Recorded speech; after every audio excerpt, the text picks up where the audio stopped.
Bagaimana caranya memupuk rasa cinta tanah air sebagai anak muslim yang milenial? Kalian anak muda ini cinta tanah air. Ya, bagaimana cara mewujudkannya Pak Ustadz? Buatlah yang kira-kira membuat kita membangkitkan adrenalin, semangat. Kumpul beberapa anak muda, komunitas, pergi ke panti asuhan, ajak anak-anak makan bareng, makan siang bareng. Kalau untuk ngasih sebulan kalian belum mampu, bapak kalian, ibu kalian bisa, tapi kalian belum, maka ajak makan siang bersama anak yatim. Mereka anak-anak Indonesia, anak suku bangsa kita, tapi cuman kurang beruntung karena bapaknya meninggal susah. Ajak makan siang bareng besok, jangan tunda-tunda, besok hari Ahad. Kebetulan momen Agustus sekaligus Muharram, datang temui. Assalamualaikum Pak Panti Asuhan. Ya. Bapak Ketua Panti. Ya. Berapa anak yatim di sini? Ada 300 orang. Keluarkan, kami mau makan sama. Berapa? Agak 10 orang aja. Karena kebetulan kalian komunitasnya nggak banyak, cuma 10. Nah, makan bareng. Itu untuk membangkitkan persaudaraan, untuk membangkitkan kesamaan kita. Kemudian buat lagi cerita, datangi veteran-veteran perang kita. Ini untuk membangkitkan sesama anak bangsa. Ternyata ada anak bangsa yang kurang beruntung. Lalu kemudian untuk membangkitkan cinta tanah air kita, datangi veteran-veteran rumah-rumah jompo yang masa itu mereka masa kependudukan Jepang yang usianya sekarang 70, 80. Sebenarnya saat melihat mereka, kita bukan sedang melihat orang lain. Saat itu kita sedang melihat diri kita 50 tahun yang akan datang. Kalian yang sekarang berumur 20, pergi ke panti jompo, kalian sedang melihat diri kalian 50 tahun akan datang. Begitulah bentuk kulitmu yang tak lagi mulus keriput. Begitulah bentuk wajahmu yang mulai turun ke bawah. Begitulah bentuk rambutmu yang sudah mulai memutih. Dan banyak cerita kepada mereka bagaimana dulu saat berjuang melawan Jepang, bagaimana dulu saat berjuang melawan Belanda. Ini membangkitkan cinta tanah air. Setelah itu barulah bangkit semangat mahasiswa-mahasiswa dari fakultas apa? Kedokteran. Serius, profesional, jadi dokter spesialis. Hasil dari dokter spesialis, kalian akan bangun masjid, akan menyantuni anak yatim, akan menyekolahkan fakir miskin, sehingga negeri ini akan bangga punya anak-anak bangsa yang menjaga harkat martabat anak bangsa, insyaallah. Amin. Saya kalau anak muda yang bertanya semangat saya, tapi kalau yang tua-tua semangat juga. Mohon petunjuknya bagaimana kita mengetahui membedakan ketika kita diberikan teguran atau cobaan oleh Allah Subhanahu wa taala. Misalnya demam. Misalnya demam. Dari mana kita tahu demam itu teguran apa cobaan? Ada kalanya sakit itu untuk menghapus dosa. Ada kalanya sakit itu untuk mengangkat derajat. Ada kalanya sakit itu laknat. Ada kalanya sakit itu menempatkan kita di surga yang tertinggi. Dari mana kita tahu bahwa demam kita itu masuk kategori demam level A, level B, level C? Apakah dari panasnya? Pakai termometer, oh panas Anda 40. Wah, ini laknat nih. Tidak bisa. Makanya dalam hadis qudsi dikatakan, ana inda husni zanni abdi bi, aku menurut prasangka hambaku padaku, maka kita mesti husnuzan. Andai besok kita demam, nauzubillah, sekedar sampel contoh, maka yang pertama kita pakai hadis, la yusibul mu'min min nasabin wala wasabin wala saqamin wala syaukin yastakuha. Demam panas, gundah gulana, susah hati, duri menusuk tapak kaki, cara Allah menghapuskan dosa-dosa. Jadi husnuzan sama Allah, bahwa Allah menghilangkan dosa kita. Kapan dia jadi laknat? Kalau penyakit itu datang tidak merubah apa-apa, tidak mengingatkan pada mati, tidak mensyukuri nikmat sehat, tidak merubah apapun, saat itu kita sedang terlaknat. 3, ada kalanya penyakit itu mengangkat derajat kita. Haji, balasannya haji mabrur, surga. Bangun masjid, balasannya dapat satu tempat istana di surga. Tapi ada balasan yang tidak bisa dihitung. Apa dia? Orang yang sabar. Maka sabar menerima penyakit, tapi tetap berobat. Jangan gara-gara ini, ayo kita ke rumah sakit. Sabar. Itu bukan sabar, bodoh. 4. Mungkin engkau tak ada dosa karena selalu istighfar, tahajud, witir, duha. Mungkin engkau pula sudah ditinggikan Allah derajat, tapi rupanya namamu sudah ada dalam daftar penghuni surga Jannatul Firdaus. Sudah ada namamu di situ. Namamu sudah dituliskan malaikat. Cuman waktu dicek kurang amalnya. Ada yang kurang 2 on, ada yang kurang 2 mili. Maka bagaimana cara melengkapkannya? Diuji Allah SWT. Ketika dia dapat menerima itu ridha dia, maka dinaikkan Allah. Maka segala yang kita alami itu ada 4. Pertama, menghapus dosa. Yang kedua, mengangkat derajat. Yang ketiga, nama kita sudah masuk surga, tapi amal kita belum cukup. Yang keempat, tak ada perubahan apa-apa, menjadi terlaknat. Mudah-mudahan kita selamat dari yang nomor 4. Semoga Ustaz Somad selalu sehat dan selalu dilindungi Allah. Amin. Saya Arif Firmansah, punya adik satu bapak. Posisi bapak sudah almarhum, sudah meninggal. Bolehkah saya menjadi wali nikah untuk adik saya? Tak bisa. Karena syarat wali itu adalah saudara seayah atau saudara kandung seayah seibu. Adapun saudara seibu tak bisa jadi wali. Saudara tiri tak bisa jadi wali. Kamu, saya mau mewalikan dia Pak. Apa hubunganmu? Saya merasa saudara. Apa lagi? Nah, jadi ini bukan masalah rasa-rasa, bro. Jadi harus ada hubungan nasab. Kamu, saya mau mewalikan dia Pak Ustaz. Apa hubungan sama? Saya hubungan nasib Pak Ustaz. Nggak bisa. Oleh sebab itu ada hubungan nasab. Wali ibu, ibu. Wali adik, anak-anak gadis, wali kalian ada 6. Pertama, ayah. Tak ada ayah, kakek. Kakek itu apa Pak Ustaz? Grandfather. Yang kedua, abang. Adik ayah atau abang ayah. Kami di Sumatera abang, kalian mau pakai kakak terserah lah, yang penting samanya itu. Oleh sebab itu maka 6 orang inilah yang menjadi walimu. Wali tugasmu bukan cuma menikahkan saja. Wali bertanggung jawab kalau anaknya, cucunya, ponakannya, adiknya pakai jilbab pasrah tapi tak rela. Pakai jilbab sakaratul maut. Pakai jilbab setengah hati, tidak menutup aurat, kau akan dituntut di hadapan Allah. Selangkah lagi kau mau masuk surga. Tapi kalau kau biarkan perempuan yang menjadi tanggung jawabmu ini, maka kau juga selangkah lagi masuk neraka. Oleh sebab itu jaga adik perempuan kita, jangan sembarangan dibawa oleh laki-laki. Mas, aku bawa adikmu ya, bawa lah. Jam 12 nggak apa-apa, alah pagi pun nggak apa-apa, bawa. Nanti pinjam motor kau sebentar ya. Nggak bisa. Oleh sebab itu ini tanggung jawab luar biasa. Tapi bukan berarti karena tidak bisa diwalikan lalu tidak peduli, tetap peduli. Tapi masalah urusan wali bukan sembarangan. Jangan menikah tanpa wali. La nikaha, tidak sah nikah illa biwaliyin, kecuali dengan wali, wa syahidai adlin, dengan 2 saksi yang adil. Ini banyak nih sekarang nikah pulang. Itu siapa? Suamiku. Kapan kau nikah? Kemarin. Walinya? Udah saya bayar kemarin wali. Wali dibayar. Emang Pak RT? Pak RT pula marah pula Pak RT. Ustadz yang disayangi Allah, amin.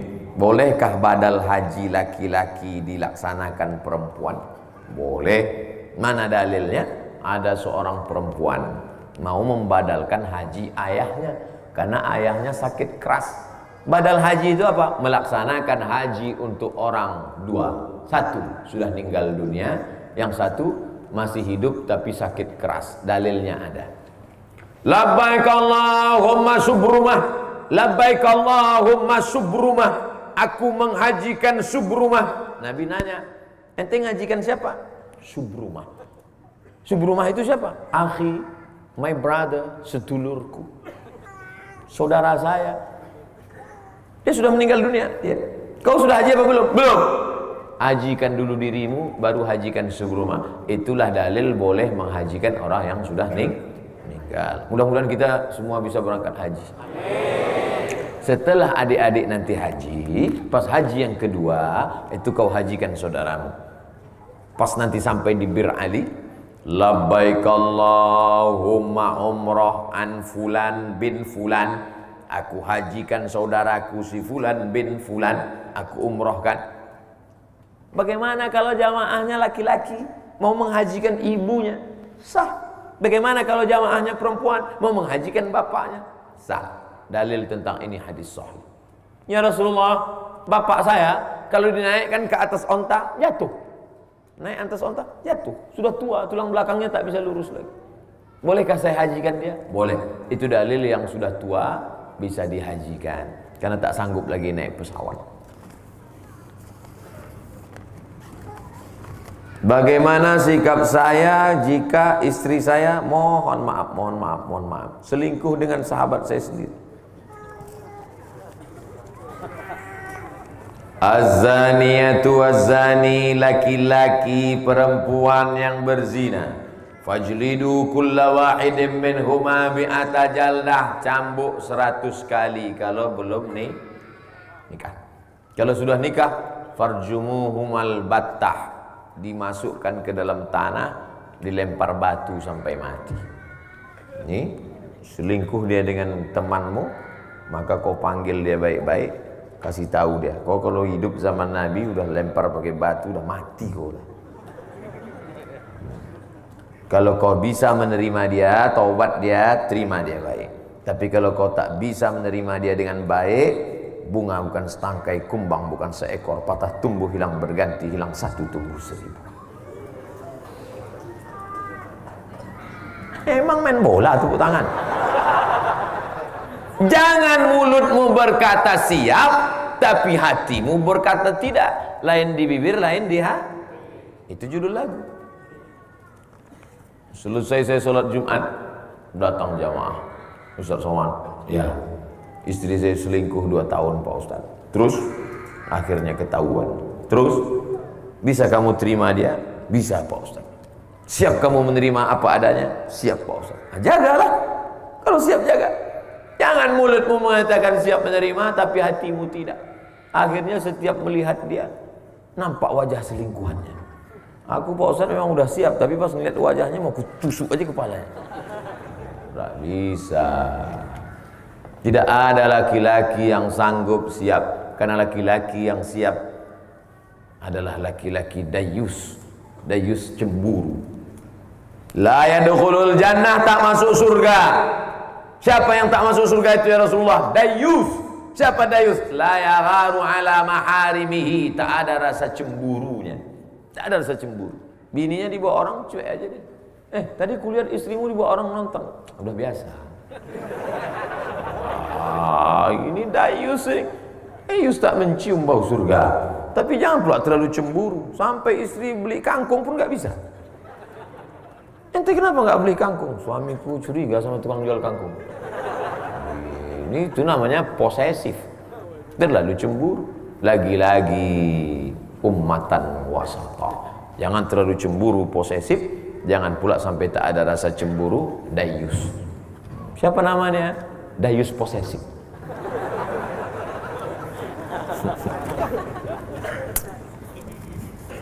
Hai perempuan, tidak ada laki-laki yang bisa menerima perempuan yang berselingkuh. Kalaupun ada, dia akan balas dengan perselingkuhan yang lain. Karena tabiat laki-laki adalah ayam jantan yang perkasa. Ayam jantan 2 ekor, masukkan ayam betina, buat satu kandang. Sampai mati ayam jantan itu. Berdarah, dicakar, diinjak, dipatok. Mati ayam jantan, berkelahi untuk merebut satu ayam betina. Begitu ayam. Beda sama babi. 2 ekor babi jantan, masukkan satu babi betina, dibuatnya bertiga. Kalau tak percaya tes. Maka laki-laki adalah ayam jantan yang perkasa, tak bisa berbagi hatinya, tak bisa berbagi cintanya. Tapi ada laki-laki yang hatinya lapang, setelah perempuan itu taubat bisa dia terima. Mas, berat untuk kuakui, tapi aku sudah salah. Enggak apa-apa, aku siap menerimamu, karena aku pun juga udah nikah siri 3 kali. Rasakan kau lah. Semoga Ustaz selalu sehat walafiat. Amin. Saya sehat. Banyak orang yang ragu katanya saya sakit. Saya sehat. Jika seorang suami berkata kepada istrinya, saya tidak bisa lagi hidup bersamamu dan sudah tak suka lagi. Apakah kata-kata itu termasuk talak? Talak terbagi 2. Talak sorih jelas, talak kinayah kiasan tak jelas. Ini termasuk talak sorih apa talak kinayah? Kinayah. Kalau dia jelas, ku talak engkau talak 1. Talak itu cerai, bukan ini kan. Itu tolak. Ku talak engkau talak 1. Itu namanya talak sorih, jelas. Tapi kalau yang model begini, aku tak suka lagi padamu, maka perempuan wajib nanya, maksud Allah? Misalnya dia bilang, kau pulang aja lah ke rumahmu. Atau dia katakan, aku mau muntah nengok muka kau. Maka jangan langsung diam. Tanya dia, maksudmu? Kalau dia bilang, ada niat tolak, maka jatuh tolak 1. Aku sudah tak suka lagi, pulanglah ke rumah. Maksudmu? Enggak, aku nyuruh aja. Enggak jatuh, berarti enggak ada niat. Tapi kalau kata dia ada niat, maka jatuh talak 1. Talak 1 masih bisa rujuk Pak Ustaz? Bisa. Limit waktunya berapa lama? 3 bulan. Kayak visa paspor juga. Kalau sebelum 3 bulan itu dia balik, rujuk. Cara rujuknya, datang aja sama dia. Makanya talak itu nggak boleh keluar rumah. Kalau laki-laki mentalak itu bukan berarti perempuan keluar rumah, tetap satu rumah. Cuman beda kamar. Pas hujan balik lagi. Bilang sama dia, I back to you my darling. Udah balik. Tapi kalau sudah habis limit waktunya, masih bisa dia balik? Bisa. Cara baliknya akad ulang, karena waktu iddah namanya sudah habis. Macam nikah pertama kali dulu. Ada mempelai laki-laki, ada wali, ada 2 saksi, ada mahar, ada ijab dan qaul. Aku nikahkan engkau dengan anakku dengan mahar sebentuk cincin emas tunai sah. Itu namanya pengantin baru stok lama. Jelas? Talak 2 masih bisa balik. Yang tak bisa balik talak 3. Makanya semarah-marahnya engkau jangan langsung talak 3. Ini ada laki-laki ini marah, menggeletar dia. Aku talak 100. Talak 100 jatuhnya 3. Ku talak engkau sebanyak bintang di langit. Jatuh 3. Kalau sudah jatuh talak 3, la tankihu fala tahillu lahu hatta tankiha zawjan ghairah. Tidak boleh kau nikah dengan dia sampai dia nikah lagi dengan laki-laki lain. Hati-hati. Makanya laki-laki itu sebelum menikah mesti paham kursus pernikahan. Jangan asal-asal aja. Ini yang penting mampu, punya uang langsung nikah. Nggak ngerti masalah. Akhirnya rupanya dia sudah talak dan dia tidak tahu talak. Sudah talak bolak-balik. Asal marah talak. Lambat teh manis talak. Lambat sarapan talak. Lambat setrika talak. Rupanya anak-anaknya selama ini anak-anak zina. Gara-gara tidak tahu hukum talak. Makanya belajar ngaji. Tapi masyarakat jamaah Masjid Al-Huda ini semua saya yakin sudah ngaji insyaallah. Saya pernah baca hadis mengatakan apabila seorang suami melakukan perbuatan mungkar maka secara otomatis jatuh talak. Bagaimana implementasi hadis ini Pak Ustadz? Mengingat seorang istri tidak mengetahui perbuatan suaminya di belakangnya. Maksudnya gini. Man taraka sholata muta'ammidan faqad kafara jihara. Siapa yang meninggalkan salat secara nyata, secara jelas, secara sengaja, maka kafirlah dia. Mungkin Bapak Ibu pernah lihat itu di internet. Siapa yang suaminya tak salat otomatis fasakh. Pernah baca? Saya pernah dapat kiriman. Sekaligus pertanyaan, Ustadz, apakah kalau suami itu nggak sholat otomatis istri itu fasakh? Ada namanya tolak, laki-laki menceraikan perempuan. Ada namanya khulu, perempuan menggugat laki-laki.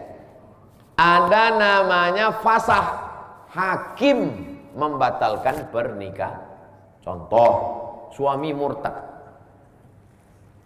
Ya bagus, pertama nikah, tiba-tiba dia murtad, maka hakim memfasah. Karena kalau suami murtad, istrinya tetap muslimah, maka hubungan mereka adalah zina, maka harus dipisah.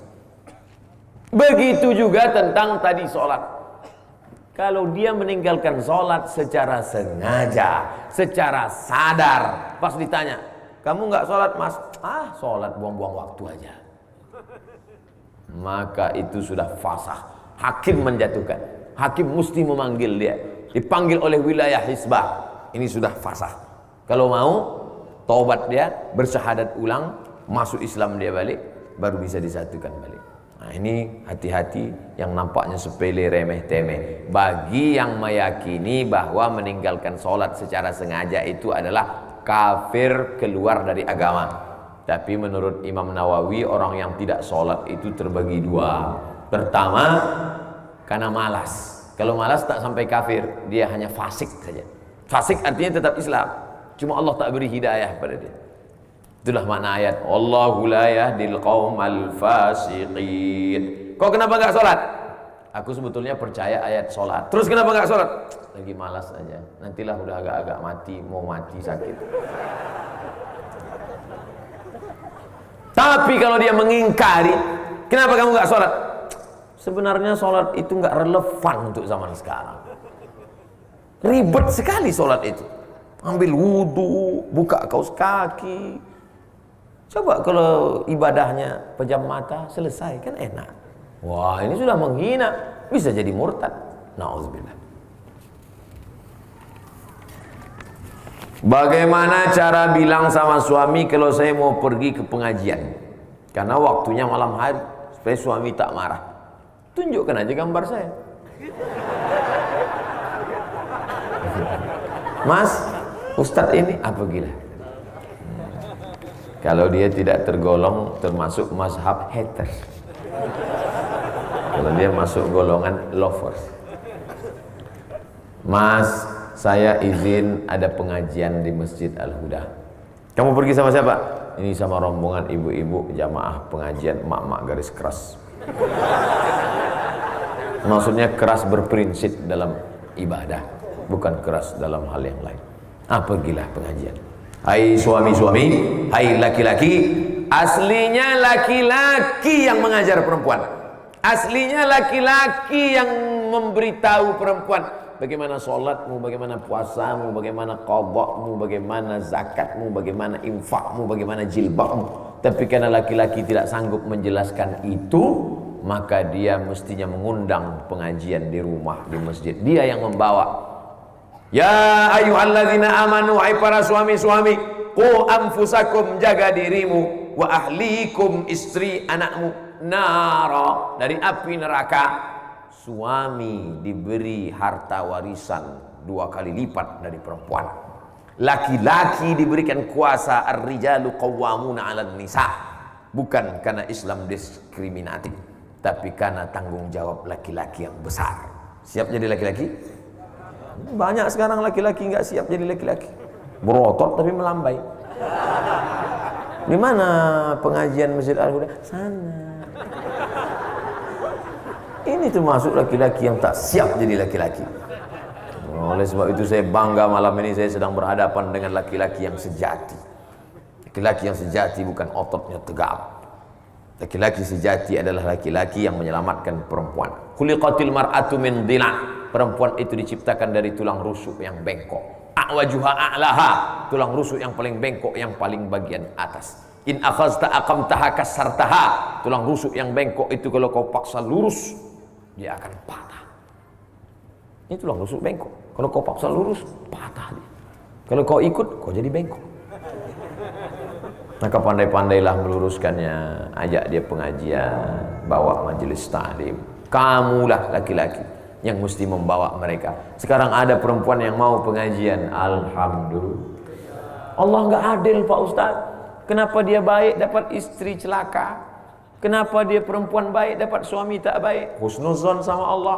Mungkin laki-laki yang tak baik itu supaya istrinya itu menjadi baik. Mungkin perempuan yang tak baik itu dijumpakan Allah dengan yang baik supaya mereka baik. Kalau suami baik dapat istri baik, lalu yang tak baik, masa mereka sama-sama dua masuk neraka? Husnuzon kepada Allah Subhanahu wa ta'ala. Oleh sebab itu maka menjadi laki-laki adalah tanggung jawab. Menjadi laki-laki, ibu yang punya anak laki-laki panggil ke sini sebentar nak. Kau menjadi laki-laki ada tanggung jawab di hadapanmu. Kau akan dituntut, kau akan ditanya. Kullukum ra'in, setiap kamu pemimpin, wa kullukum mas'ulun an ra'iyatih, setiap kalian akan dituntut, diminta tanggung jawab di hadapan Allah Subhanahu wa taala. Laki-laki sekarang yang ditanya hanya sholatmu saja, yang ditanya sekarang hanya celanamu saja sudah nutup lutut atau tidak. Tapi begitu kau menikah, sholat istrimu, bacaan Quran istrimu, jilbab istrimu, semua akan ditanya. Tapi jangan gara-gara ini kau takut nikah. Kau udah nikah berat, kata Ustaz. Jadi gimana? Aku mau nikah sama laki-laki aja. Oh, alhamdulillah. Laknat di atas laknat adalah disebutkan azabnya dalam Al-Quran. Ata'tunar rijala syahwatan min dunin nisa. Kenapa kalian bersahwat melihat laki-laki tapi tidak pada perempuan? Ada laki-laki yang bersahwat pada laki-laki. Melihat perempuan, cuek aja deh. Bro, ada cewek cantik, cuek aja. Ada anak lajang ganteng, wow. Ja'alna 'aliha safilaha, kami jadikan bagian bawah tanah itu naik ke atas, bagian atas jatuh ke bawah. Wa amtarna 'alaihim bihijaratin min sijilin mamdud, kami hujani mereka dengan tanah liat yang terbakar api neraka. Azab bagi homoseksual. Hati-hati. LGBT. Mudah-mudahan Allah menyelamatkan anak-anak muda kita insyaallah. Tadi saya dapat gambar kiriman, ada anak muda remaja masjid aktivis nikah. Saya buat komen di bawah, LGBT. Apa maksudnya Ustaz? Laki gemuk, bini tipis. Lakinya besar, istrinya kurus. Saudara yang dimuliakan Allah Subhanahu wa taala, tak ada makna pengajian kita malam ini kalau tidak membawa perubahan. Betul? Oleh sebab itu kita ingin setelah pengajian ini ada perubahan. Yang sebelumnya tidak sholat subuh, besok sholat subuh berjamaah. Yang sebelumnya belum berhijab, mudah-mudahan dibukakan Allah pintu hatinya berhijab. Yang selama ini masih lagi keluh kesah, selalu mengutuk nasib, mulailah dia percaya kepada takdir baik dan takdir buruk. Mudah-mudahan sesuai dengan tema kita, terwujudlah kaum muslimin ummatan wasatan yang cinta negeri dan tanah air. Amin ya rabbal alamin. Kalau tidak kita membangun bangsa ini, tidak akan mungkin orang lain akan datang membangunkan bangsa kita untuk kita. Usaha sudah, sekarang berdoa, habis itu kita pulang bertawakal. Maka sebelum berdoa kita mohon kepada Allah bertawassul dengan membaca Al-Fatihah.